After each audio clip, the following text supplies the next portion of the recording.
But if one of my buddies wants to go hunt bongo in the Congo and we're gonna be there for 25 days, I've got a business, I've got stuff going on. Now all of a sudden I may not be a great hunting partner in that situation. Every situation is different, and those 4 big things I mentioned, they apply differently to all different types of hunts. Hunting partners matter a lot. For the people who don't hunt solo, who they're hunting with is probably more important than all their gear, the place they're hunting, their personal skill set, all of that combined. I've seen people that I had as clients and people that I have as friends, they've literally gone on hundreds of hunts with the same hunting partner or the same group of hunters, and that has made them way more effective in the field. I know a lot of guys like that. I had a lot of clients like that.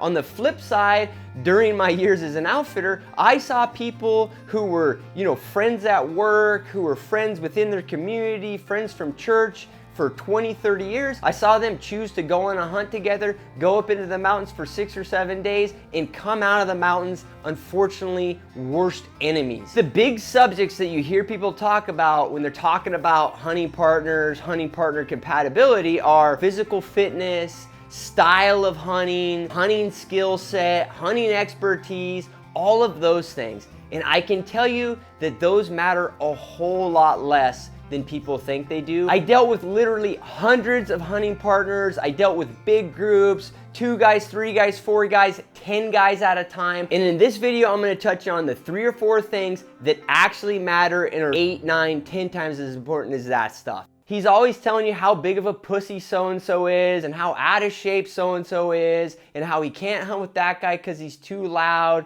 He can't hunt with this guy because he can't hit the broadside of a barn. There's always these individuals. These guys are just like the guy who's been divorced 4 times and he tells you how all of his ex-wives were mega bitches, right? Well, probability is just not on his side. Most likely his wives were no bigger bitches than all of our wives, right? It's probably him. The same thing goes for these guys who are out there and they just can't get along with anybody else as a hunting partner. And to some extent, you should look inside. If you're that guy who's always talking crap about other hunting partners, it might be you, and there might be something there that you need to fix if you want to hunt with other people. If you're okay solo hunting and you're okay hunting with guides, that dynamic is a whole lot different for obvious reasons, then no problem. Don't change, what you're doing. But if you're having constant trouble with hunting partners, just realize first that it might be you and you might need to change something on your end. You might need to add a little flexibility in. I think it's very valuable for people to figure out if they're in that category and they're not constantly trying to find hunting partners, scheduling hunts,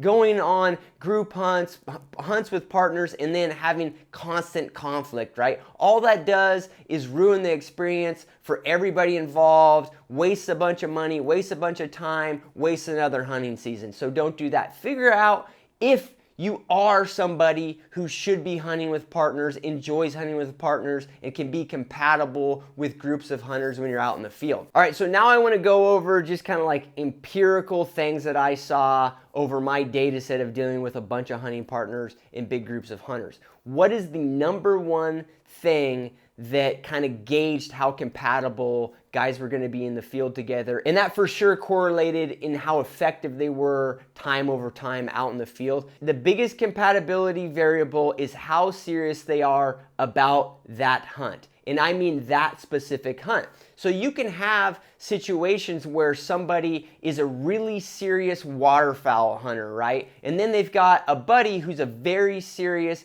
backcountry elk hunter. Now, they go on a hunt. A lot of times, particularly if there's an income disparity between the two people, let's say the waterfowl hunter is very wealthy. Let's say the elk hunter is not that wealthy, just doesn't have as much disposable income. What happens in these situations, the elk hunter convinces his waterfowl buddy who's got some extra bucks and a little time on his hand to go on an elk hunt with him. So now these two individuals are in the field. The waterfowl hunter, he likes elk hunting, he's enjoying it, but he's not taking it that serious. Whereas the elk hunter, because it's his passion, plus he doesn't have as much disposable income, so this might be his one hunt a year, he's taking it really serious. When this dynamic goes up into the mountains, into remote areas, and the hunt starts getting hard, difficult, and you start going through just normal ups and downs of an elk hunt, things clash. Because what happens is one part of the pair wants to get out, right? Once they've said, this is gonna be a pretty tough hunt. I don't really know if I wanna be here. I've been here for 3 or 4 days. We've only seen a couple bulls. There's no way we could have got them. I'd rather just get out of here and go home, right? Well, the elk hunter who's super serious about it is like, hell no. Well, in the backcountry where there's a bunch of logistics involved, particularly if you've driven across the country, you end up with a major clash. I saw this one a ton. So what you have to do is you really need to be hunting with people who are taking that specific hunt as serious as you do. As I'll get into later, this is different than having the same physical preparation, the same hunting style, that sort of thing. I'm not talking about that. I'm just talking about how important this individual hunt is to both hunters, right? If you guys both are taking it very serious, it's a very important hunt to you, then you're gonna be compatible and you're both gonna have a good time. And then on the flip side, if it's just something, if you guys are both that waterfowl hunter, right? And I'm just, guys, just so you know, I'm not like dogging on waterfowl hunters. I'm just using it for comparison here. If you're both that waterfowl hunter, that's really your passion. You love hunting ducks. You might do a little pheasant hunting. That's what you really enjoy. But you've always thought like, hey, let's mix it up and let's go on an adventurous elk hunt. Again, you are going to be compatible with that other hunting partner or group of hunting partners because it's a new thing to you, right? You're there for the adventure. You're not taking it all that crazy serious. You're there to have fun. Two people with that mindset, there again is going to be compatibility and they're going to enjoy the hunt. So other than the logistical issue I mentioned, somebody who's not taking the hunt quite as seriously might want to leave the hunt early. It's very, very common. And on a practical, logical standpoint, from their perspective, it actually makes sense. It's like, hey, I just wanted to see how this was, have a good time. It's been 3 or 4 days. This is getting hard, difficult. I don't enjoy it. I'm out of here. I don't care that my buddy's a hardcore elk hunter and he's been watching way too many Cliff Gray videos and he's all about iterating on his skill set. I don't care about that. I'm not that serious about this. I want to go home, right? So you run this logistical issue where that guy wants to roll and then the other guy wants to stay. Major clash between hunting partners. I've seen that dozens of times, and that's usually where, even if guys have been friends for 20, 30 years, they can leave hunts pretty much almost enemies, right? So that's the big one on this front. But this issue actually rolls in to the second most important issue I'm going to talk about, and that's positivity. This is going to get a little woo-woo for you, but I can tell you within groups, it doesn't matter if it's 6 guys or 2 guys, if there is one hunter in that group that brings negativity to the party, it absolutely affects the whole group's ability to harvest elk, to harvest deer, and hunt hard, because you've got that plague in your camp. And the way it relates to the first one is not all the time, but a lot of times what happens is the negativity in the camp creeps in from somebody who's not taking the hunt as serious as the other group members. And a lot of times they don't even think they're doing this consciously, but what they do is they decide that they want to leave, right? They're 3 days into a 10-day hunt and they want to leave. So all of a sudden they start to just dribble out, just crap out little negativity poops all over camp, right? And what they do is they say, oh, well, yeah, you guys saw that bull yesterday afternoon. Where was it? Oh, yeah, I didn't even look in that area because if you see a bull over there, there's no way to get over there and kill him. So there's a little negativity shit right in the middle of camp, right? Okay, all right, now he goes over and opens the cooler and goes, man, like this meat and stuff is thawing out way faster than I thought it would, guys. Like, I don't know if we can stay, right? So another little negativity shit in camp, right? And the thing is that it's not always related to the first situation. It's not always that somebody doesn't take it serious. Sometimes they seem like somebody who's going to take the hunt serious just like everybody else, but they're just a negative person, or they just get negative in camp. They haven't been sleeping. Go check out my video on why hunters quit. I'll stick a link up right here so you can check that out. But a lot of this stuff I talk about around stress, eating, keeping hydrated, all of that, one of the first signs of that is this negative Nancy attitude, right? So that can be a ball buster for a group of elk hunters, a group of mule deer hunters, just one guy. And I've seen that a ton over the years. I have had one individual who is just negative, and all of a sudden over time the whole camp becomes negative. I've had this situation. I've guided an individual several times and he was a stud. He was awesome to guide. We killed animals. He was, super proficient, super on it. We had a good time. We were laughing our asses off most of the hunt, right? And then he's like, you know what, Cliff, I can't do a guided hunt with you just economically every year, but I'd love to come back with 2 or 3 of my hunting buddies, do one of your drop camps. We can do one of the semi-guided services with you. Let's do that. And then sure enough, they come back the next year, big smile on his face. He's like, yeah, man, I'm ready to rock. Goes into camp with his 2 buddies. And then 3 days later, I'm packing them out and they're all negative Nancys. It's just like the conditions were shitty. There's all these different variables that come into play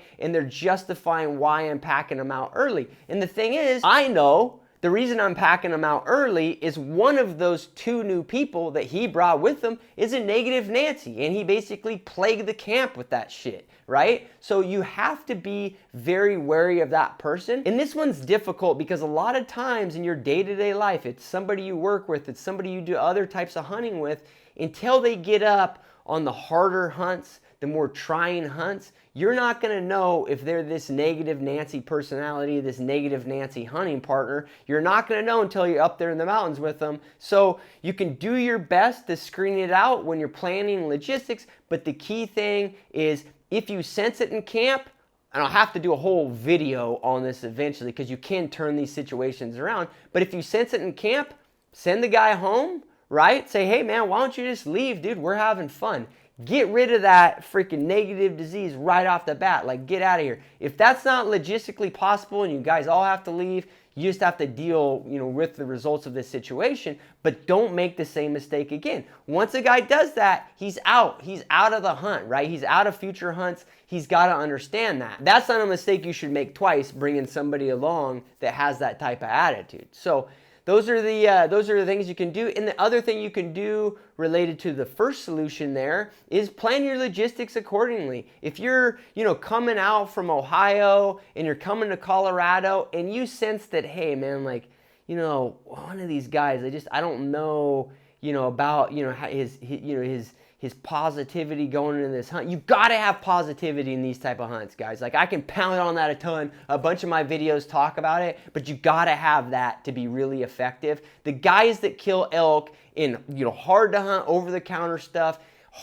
easy to draw tag stuff that gets hunted a whole lot, the guys are overall positive on elk hunts. Absolutely 100%. I've got the data set. If you're not positive, your chances of success go way down. If anybody in your group is a negative turd, your chances of success go way down, all right? So this is really important. But what you can do if you sense that might be a possibility is plan your logistics around that. Take 2 vehicles, right? Take 2 vehicles to Colorado. Sure, it's going to cost you another $300 or $400 of gas, right? Round trip for your buddy to bring his vehicle. But you just have to have a heart-to-heart, like, hey man, like, what if one of us doesn't want to hunt the whole time and somebody wants to go home? Let's take 2 vehicles. Why don't we take 2 vehicles so we can potentially do drop hunts, right? Like, we'll drop one vehicle up here, we'll hunt down to the other vehicle. That's super effective. I talk about that in several of my videos. So there's a bunch of different advantages to having multiple vehicles if you just don't want to say, hey, I think you might weenie out on this hunt. I think you might be a little negative Nancy. Bring your truck too. If this situation arises, one guy can leave, get in his truck, head out, and that plague of negativity is out of the camp. All right, so the third one I'm going to tell you about via story, all right? All right, so I got this call about 2 o'clock in the afternoon from a hunter that I had packed into a drop camp 3 or 4 days earlier, and he was hunting with 3 other hunters in that group. He got me on the satellite phone and he says, hey man, I killed a bull. I've got them all quartered up. You think you can pack it out this afternoon? In the remote stuff that I was outfitting in, if I got calls after noon, it was really logistically impossible for me to go in and pack animals out. So I told this hunter, no man, I have to get it. I'll have to get in the morning. Let me know where it is. I'll meet you at the bull in the morning. And then all of a sudden I get the odd part of the conversation over the phone, right? He goes, and a matter of fact, I'm at the bull right now. And I know he had shot the bull in the morning, right? And a lot of times that's what it takes a guy, particularly newer guys or whatever. It takes them 3 or 4 hours to get a bull all cleaned up, quartered up. So that's not unusual. But the unusual part is that he's at the bull in the afternoon still. He's not calling me back from camp, celebrating with his buddies or whatever. And then the weirdest part comes out of the phone. He goes, in a matter of fact, man, I've got all my gear with me. I've got my pack, I've got my rifle. If you want to come in and pack the bull out, you can just pack me out too. And I thought to myself, okay, this is kind of a weird conversation. There really wasn't any reason for me to question it, like real in depth, but I did ask him. I was like, well, why do you want to come out early, man? Because I figured, a guy just killed a bull, he might want to hang with his buddy. And he goes, oh man, I've been having back pain. My back pain has just been killing me the whole time. So given the logistics, because he was halfway my way, I was like, hell yeah, dude, I'll get you. And then that's a bull I don't have to worry about, and another hunter I don't have to worry about in terms of pack and pack stock, getting him out later on. So I'll come get you.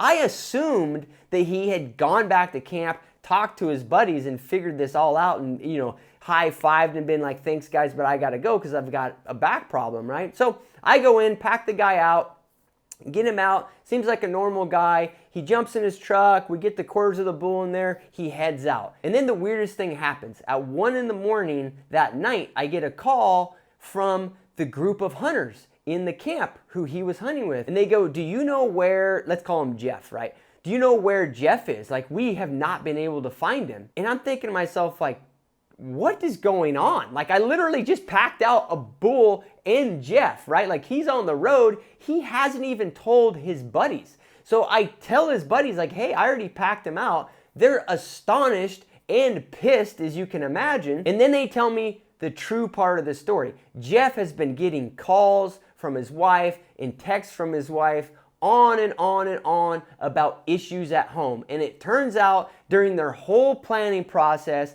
this was an issue for Jeff. Jeff constantly kept bringing up that he needed contact with his wife, that he felt like his wife was going to have issues with him going on such a long hunt. Could they do a shorter hunt? Could it not be 8 days? Could they do it for 5 days? All of this stuff. So what I'm getting at is family issues or work issues at home. And usually there's early indicators. It's not as bad as this story. It's not just Jeff, cutting out on his buddies out of the blue in the middle of the night and worrying them half to death, right? That's usually not the situation. So these guys could have actually avoided this conflict amongst the hunting group, amongst hunting partners, by just detecting this early on. They told me all the telltale signs. So that's the third big one. If early on in this planning process, if right now you have somebody that's indicating he might have work problems, he might have family problems, he might have wife problems, if there's an early indication of that, I would very much encourage you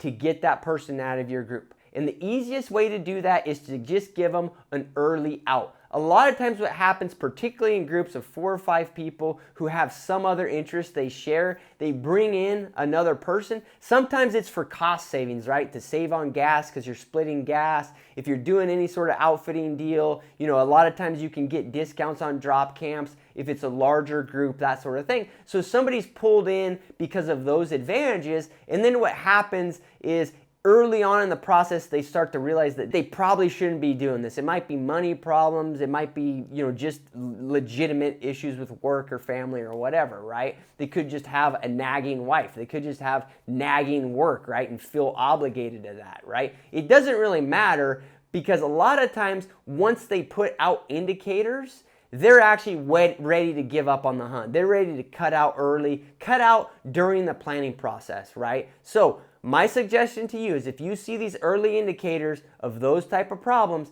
give them an out. 99% of the time, they'll take it, they'll be out, and you avoided the problem. All right, so the fourth really important thing when it comes to hunting partners and hunting groups, and that's logistical preparation. It's very similar to the first one in terms of hunters being compatible, in terms of enthusiasm and importance of the hunt to them. You just have to match. It doesn't mean you have to be super logistically prepared, right? And have notebooks and have 87 points on Onyx marks for glassing points and trails to get there and all that, be logistically perfect. It's not that you have to do that, but you have to be compatible with your hunting partners on this front. If you get in a situation where one person is highly anal, highly prepared, has all their stuff, is ready to rock, and then you have somebody who's just lackadaisical by personality, right? They're just gonna throw all their crap in a couple days before they go on the hunt and head out. If you have that kind of mismatch,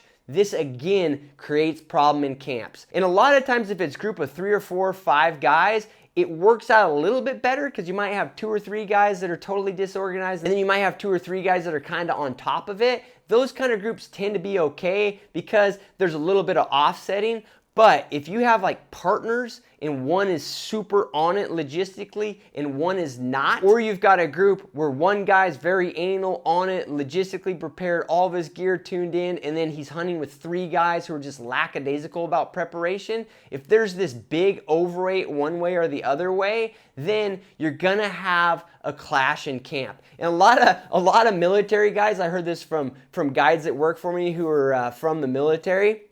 They call them blue falcons. And I was like, why do you call so-and-so a blue falcon? And finally, I figured out blue falcon, my understanding is it's buddy effer. I'm trying to cut down on my bad language. So buddy effer, right? Somebody who screws over their buddies, right? That's a blue falcon. So that's basically what happens. If there's too many blue falcons in a hunting partnership or hunting group, there's bound to be problems. And the reason it becomes an issue is it's just a fairness thing. If the other guy in the wall tent is constantly asking you if he can, if he can use your extra sleeping bag, hey, do you got an extra pair of socks? Oh, hey, I forgot my bipod. If he keeps needing those sort of favors, one, it does affect the people who are on it and prepared. It does affect their effectiveness because now they've given up some of that effectiveness to the people who haven't prepared. But the main thing is it just creates angst. Yeah, it might work on a 2 to 3 day hunt, but a 5, 6 day, 7 day, 8 day hunt, a real trying hunt, all of a sudden those people who are providing a bunch of the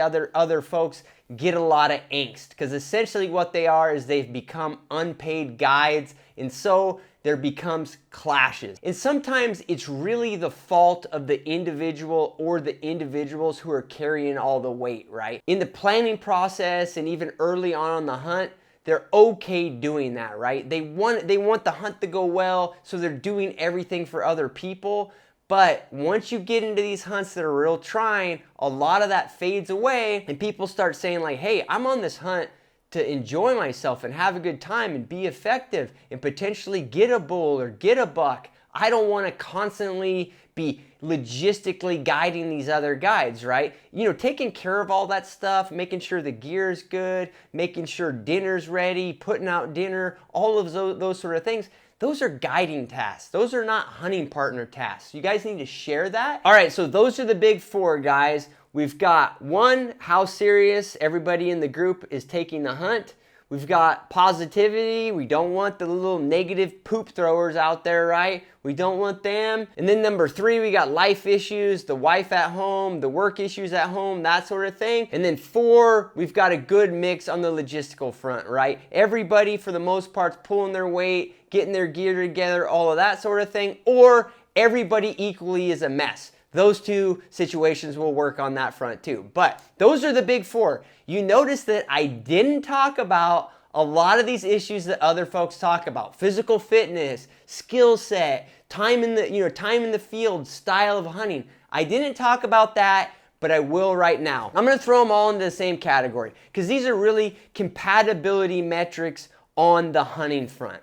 And I can tell you on 90% of hunts, they don't matter. Okay, so let me dive in here. Let's take the obvious ones, right? So if you're hunting out of a lodge, right, or you're hunting out of a road-based camp, the physical part of it doesn't matter that much. For most hunts, it will matter on the individual hunter's effectiveness, but in terms of compatibility with the group, it's not as big a deal as you think, right? So on those lodge hunts, the individual who's overweight, not physically prepared, he can hunt a different way, right? He can go to different spots with milder terrain. He can really focus on the glassing perspective. He can use roads to cut down his stalks. There's things he can do. On an elk hunt where you have a road-based camp, it doesn't, some guys can hike a mile in and hunt, and then another guy can hunt 6 miles in, and then another guy can hunt 3 or 4 miles in. It's not necessarily the case that there's a massive difference in the effectiveness there, but still, in the end, it's really just the individual's effectiveness. Now, I actually think that this differential, having people in a group or a hunting partnership that are different physically, less willingness to go further, right? So you've got one guy that's only going to hunt a mile, 2 miles from camp. You've got another guy that might go 10 miles. You've got one guy that only goes and stand hunts. You've got another guy that gets on the highest point in glasses. If you actually have a mix there and there is a differential, a lot of times it actually pays off as more effectiveness in a group, because you're not all clashing with each other. You're not all trying to hunt real close to camp. You're not all going way out and covering a ton of ground that's far out there and having crazy logistics. You've got a good mix, and a lot of times that makes you a whole lot more effective. I can't tell you how many guys have called me up on the sat phone and said, hey man, I shot a bull, and I say, where's he at? And they're like, he's right outside the wall tent. Because it's grandpa in the hunting group who's hunted with the other guys for years, but he only hunts right there by the tent. He hunts right there where everybody else goes way beyond that, but he's still covering that ground that he can cover. On those type of hunts, I'm talking about individuals hunting separate. So my advice is that if there are big compatibility issues on the physical fitness front, the style front, in terms of experience, that's up to you. I enjoy hunting with somebody that has less experience. Yeah, I don't mind somebody asking a bunch of questions, but I do know that annoys other people. So that's going to be, a case-by-case situation. But on the physical preparation and then the style front, if there's compatibility issues there, just hunt separately. Figure out your logistics. So, you've built in the safety net that comes with hunting with other folks, hunting in groups, hunting in partners. Still take the advantage of that and have some way to communicate, but don't force hunting together if there's big compatibility differences on those metrics. I know a lot of people who hunt with somebody who's almost the polar opposite of them when it comes to this situation. I have had, string bean, little mountain goat guys come with guys that were 150 pounds overweight for years, for decades. The guys are growing old as hunting partners together, but they have a great time. They hunt separate. One guy hunts, 800 yards from camp, and he sits in a little stand that's been effective over the years. The other guy hikes all over the mountains,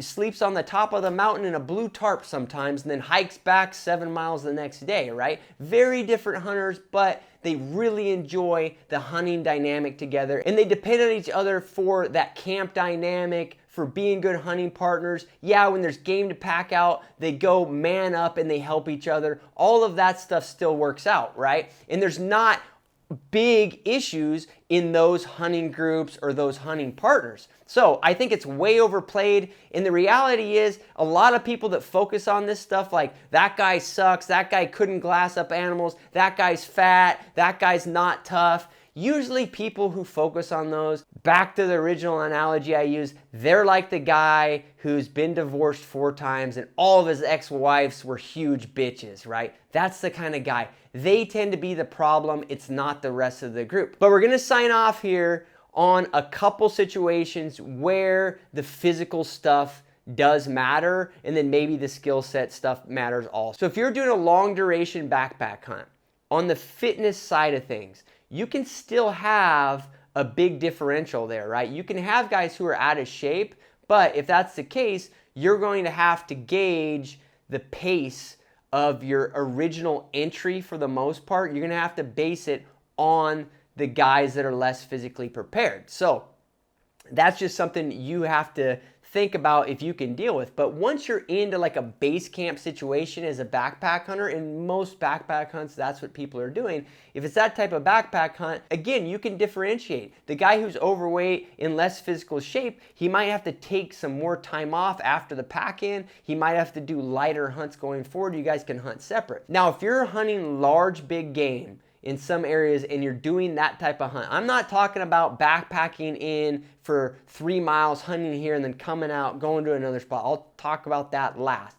But in this situation where you do a big pack in and you're hunting a large big game animal like moose, elk, that sort of thing, the physical thing can be a compatibility issue. So if your elk hunts in particular, I know a bunch of you guys out there, there in my audience, you do this type of elk hunt, you do need to consider that. Because if a guy is not physically prepared to pack out his fair share of the meat, you can run into pretty major logistical issues, and you can run into big time angst amongst people. So there, again, it could be physical preparation, it could be toughness, but you can run into issues. The reality is that's a small segment of hunts. Because a lot of these backpack hunts, you're going uphill 4 miles, you kill a bull, even a guy that's heavy, out of shape, he's gonna be able to pull his weight in terms of packing meat out. But the real extreme differences is where you have to have a little caution. All right, so the last type of hunt, I just mentioned it, and that's you're doing backpack hunts that are real physical because you're going in 2 or 3 days to one spot, coming out of drainages, going to the next one. On those specific hunts, you have to have at least some level of similarity fitness-wise because they're basically a prerequisite to doing that style of overall hunt, right? So those are the two situations where the physical stuff can matter. The vast majority of the hunts, it's way overplayed on this hunter-partner compatibility metric. I'm telling you, I've seen so many guys that are so different on these fronts be awesome hunting partners over the years. And that's one thing I'll say is that, like I mentioned in the beginning, you don't have to hunt with a partner. Some people are great solo hunters and that's what they enjoy, and that makes sense. And that could be because they just enjoy it. It could be that they just always have troubling dynamics with hunting partners, right? So I personally like to hunt with other people. I just enjoy the camaraderie of it. And a lot of the people that I hunt with, I have hunted with over the years, and we've grown as hunters together. And it's one of the most awesome relationships I think there is on earth. And the great thing about it is if you grow with hunting partners over the years, your effectiveness as hunters goes way